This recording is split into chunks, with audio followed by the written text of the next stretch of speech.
TV9 డిబేట్లో BRS అధినేత మాజీ ముఖ్యమంత్రి కేసీఆర్ ఒక బాంబు పేల్చిండ్రు. సికింద్రాబాద్లో కిషన్ రెడ్డి ఓడిపోతున్నారు.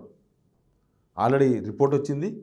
అక్కడ పద్మారావు గౌడ్ గెలుస్తున్నాడు, గెలిచిపోయిండని కూడా కేసీఆర్ చెప్పిండ్రు. ఇది బీజేపీలో పెద్ద కలకలం రేపింది. ఎందుకంటే బీజేపీ ప్రెసిడెంట్గా ఉన్నారు కిషన్ రెడ్డి, కేంద్ర మంత్రి, ప్లస్ సికింద్రాబాద్ ఎట్టి పరిస్థితుల్లో గెలవాలని కిషన్ రెడ్డి రాష్ట్రం అంతా తిరగాల్సిన కిషన్ రెడ్డి అవన్నీ కొంత తక్కువ కాన్సన్ట్రేషన్ చేసి అవసరమైతే అక్కడ పోకుండా కేవలం సికింద్రాబాద్ పైన కాన్సన్ట్రేషన్ చేసింది. సికింద్రాబాద్ పార్లమెంట్ పరిధిలోనే లాస్ట్ 15 డేస్ నుంచి కార్యక్రమాలు చేయడం కానీ, పర్యటనలో కానీ, పొలిటికల్ వ్యవహారాలను కూడా ఆ కాన్స్టిట్యున్సీలోనే చేస్తూ ఉన్నారు.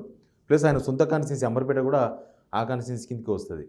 కాబట్టి బహుశా సికింద్రాబాద్ చాలా ఇంపార్టెంట్ అయిపోయింది బీజేపీకి. సికింద్రాబాద్ కాకుండా మిగతా బీజేపీ 4 గెలిచినా బీజేపీ పరువు పోతుంది. ప్రెసిడెంట్ ఓడిపోతే, సికింద్రాబాద్ ఓడిపోతే. యాక్చువల్గా ఎందుకు కేసీఆర్ కిషన్ రెడ్డి ఓడిపోతారని చెప్పిండ్రు? నిజంగా అట్లాంటి రిపోర్ట్స్ ఉన్నాయా? బీజేపీకి రాష్ట్రంలో ఒకటి వస్తే ఒకటి వస్తుంది, లేకపోతే రావు. నన్ను అన్నారు అంటే వస్తే ఒకటి రావచ్చు, లేకపోతే అసలే రావు. బీజేపీ ఇక్కడ ఏం లేదని కిషన్ రెడ్డి చెప్పిండ్రు, కేసీఆర్ చెప్పిండ్రు. కేసీఆర్ పొలిటికల్ కామెంట్లో భాగంగా బీజేపీని టార్గెట్ చేయడమో, లేకపోతే బీజేపీ డిమోరల్ చేయాలనే ఉద్దేశంతో ఈ వ్యాఖ్య చేసి ఉండొచ్చా? లేకపోతే నిజంగా అట్లాంటి సిచ్యువేషన్ రాష్ట్రంలో ఉందా? కిషన్ రెడ్డి ఓడిపోయేలాంటి పరిస్థితులు ఉన్నాయా? నిజానికి కిషన్ రెడ్డి మీద సికింద్రాబాద్లో తీవ్రమైన వ్యతిరేకత ఉంది, దానిలో డౌట్ ఏం లేదు. ఎందుకు వ్యతిరేకత ఉందంటే ఆయన కేంద్ర మంత్రిగా సికింద్రాబాద్ పార్లమెంటుకు చేయాల్సింది చేయలేదు, సికింద్రాబాద్ పార్లమెంటుకు తేవాల్సిన నిధులు తేలేదు, స్పెషల్గా ఏమీ తేలేదు. సరే, రాష్ట్రానికి కేంద్రం నుంచి వచ్చే నిధులు వస్తూ ఉంటాయి, ఆ ఎంపీ ల్యాండ్స్ కూడా ఉంటాయి, ఆ ఎంపీ ల్యాండ్స్ కూడా అక్కడక్కడ ఖర్చులు చేస్తూ ఉంటారు. కానీ స్పెషల్గా ఏమీ తెలియదు. సెంట్రల్లో బీజేపీ ఉంది, ఆ బీజేపీ ప్రభుత్వంలో కేంద్ర మంత్రిగా ఉన్నారు, కానీ కిషన్ రెడ్డి ఏమీ చేయలేదని కిషన్ రెడ్డి అసంతృప్తి ఉంది. ఆయన అక్కడ నమ్ముకున్నది, కిషన్ రెడ్డి నమ్ముకున్నది కూడా ఆయనకు కూడా తెలుసు సికింద్రాబాద్లో అసంతృప్తి ఉంది అని.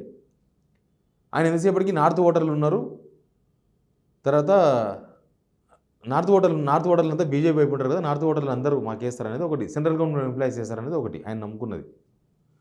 కానీ నార్త్ ఓటర్సు ఎంత పర్సంటేజ్ ఓటింగ్ నమోదవుతుంది, ప్లస్ కేంద్ర ప్రభుత్వ ఉద్యోగులు నిజంగా సంతృప్తిగా ఉన్నారా కేంద్రం మీద, వాళ్ళు నిజంగానే బీజేపీకి వేయాలనుకుంటున్నారా ఇప్పుడున్న సిచ్యువేషన్లో అనేది ఒక పాయింట్. ఇంకా మిగతా వాళ్ళు కిషన్ రెడ్డిని కాదు మోడీని చూసి ఓటేస్తారని వాళ్ళు కూడా అనుకుంటున్నారు. కిషన్ రెడ్డి అనుకుంటున్నాడు, నన్ను చూడకపోయినా మోడీని చూసి ఓటేస్తారు, నాకు మోడీ గాలిలో గెలిచేస్తాం, ఇబ్బంది ఉండదు అని.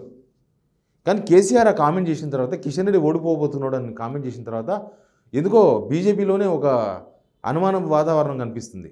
బీజేపీలో నిజంగానే కిషన్ రెడ్డి ఓడిపోతాడా ఏమో. లాస్ట్ టైం అంటే ఫ్రెష్ క్యాండిడేట్, అమర్పేట ఓడిపోయిన తర్వాత సికింద్రాబాద్ ఎంపీగా పోటీ చేసినారు, ఫ్రెష్ క్యాండిడేటు. అప్పుడున్న సిచ్యువేషన్లో కిషన్ రెడ్డి ఈజీగా బయటపడ్డారు. కానీ ఇప్పుడు ఆ పరిస్థితులు లేవు అనేది ఓ చర్చ ఉంది బీజేపీలో. ఇప్పుడు కేసీఆర్ ఆ కామెంట్ చేసిన తర్వాత ఆ చర్చకు మరింత బలం చేకూరినట్టు కనిపిస్తుంది. కిషన్ రెడ్డి గెలుస్తారా గెలవరా? ప్లస్ ఇప్పుడు కాంగ్రెస్ నుంచి దానం నాగేందర్ వచ్చిన తర్వాత ఆ ఎఫెక్ట్ ఏమైనా కిషన్ రెడ్డి మీద ఉందా? దానం నాగేందర్ రావడంతో ఏంటంటే, దానం నాగేందర్ ఇప్పుడు కిషన్ రెడ్డి పక్కన పెట్టి దానం నాగేందర్ ప్లస్ పద్మరావు గౌడ్ వీళ్ళిద్దరిని బేరీజ్ వేసి చూస్తే పద్మరావు గౌడ్ బెటర్ క్యాండిడేట్గా కనిపిస్తాడు. దానం నాగేందర్ కన్నింగ్ పాలిటిక్స్, ఆయన కార్యకర్తలే నమ్మరు సరిగ్గా. పద్మరావు గౌడ్ కొంత mass candidate, same time Danam Nagender type కాదు. ఆయన జనాలకి కొద్దిగా టచ్లో ఉంటాడు, జనాలతో తిరుగుతాడు, జనాలతో తింటాడు, జనాలతో పంతాడు. జనాల లీడర్గా పద్మరావు గౌడ్కి పేరుంది. ఈ ఇద్దరు వచ్చిన తర్వాత దానం నాగేందర్ పద్మరావు గౌడ్ చూసినప్పుడు పద్మరావు గౌడ్ కొద్దిగా వెయిటేజ్లా కనిపిస్తాడు.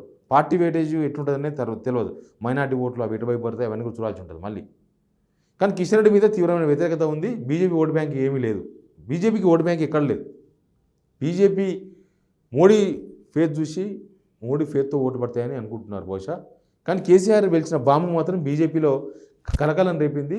ఏం జరుగుతుందో తెలియదు. నిజంగా సికింద్రాబాద్లో కిషన్ రెడ్డి ఓడిపోయి కేసీఆర్ జోస్యం నిజమవుతుందా, లేకపోతే కేవలం రాజకీయంగా డిమోరల్ చేసేందుకు కేసీఆర్ ఈ కామెంట్ చేసిన అనేది తేలాల్సింది.